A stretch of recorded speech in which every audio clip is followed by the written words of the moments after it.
वाढलेल्या तापमानामुळे धुळे शहराला पाणी पुरवठा करणारा नकाने तलाव असेल, अक्कलपाडा धरण असेल किंवा डेडरगाव तलाव असेल, या ठिकाणचा पाणीसाठा काही अंशी कमी झालेला आहे. मात्र असं असलं तरी धुळे शहरामध्ये सध्या 5 दिवसाआड काही भागांमध्ये पाणी येत आहे, तर काही ठिकाणी 3 दिवसाआड पाणी येत आहे. या ठिकाणी पाणी जलसाठा हा मोठ्या प्रमाणात कमी होतो आहे आणि त्यामुळे आता टंचाई सदृश्य परिस्थिती ही धुळे शहरात झालेली आहे. त्यामुळे आता महापालिका सतर्क झालेली आहे.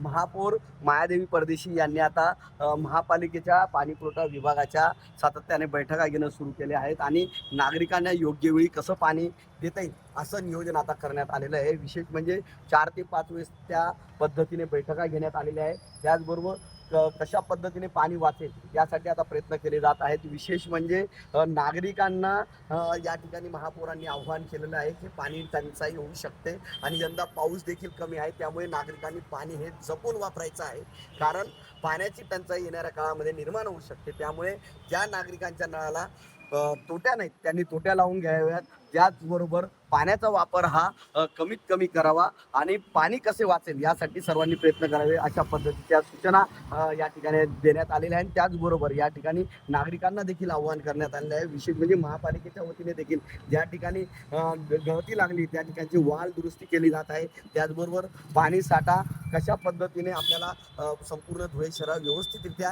पाणी देता येईल याचं नियोजन देखील महापालिकेच्या वतीने करण्यात येत आहे. त्यामुळे आता सध्या तरी धुळे महानगरपालिकेच्या हद्दीमध्ये 4 ते 5 दिवसाआड पाणी पुरवठा होत असला तरी महापालिकेकडून मात्र आता पाणी बचत करण्याचे आव्हान आता यापुढे राहणार आहे.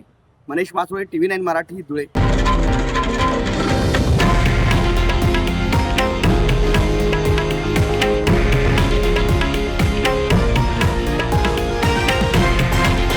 हे आहे देशातील नंबर 1 न्यूज नेटवर्क आणि आपण पाहत आहात TV9 मराठी, एकमेव.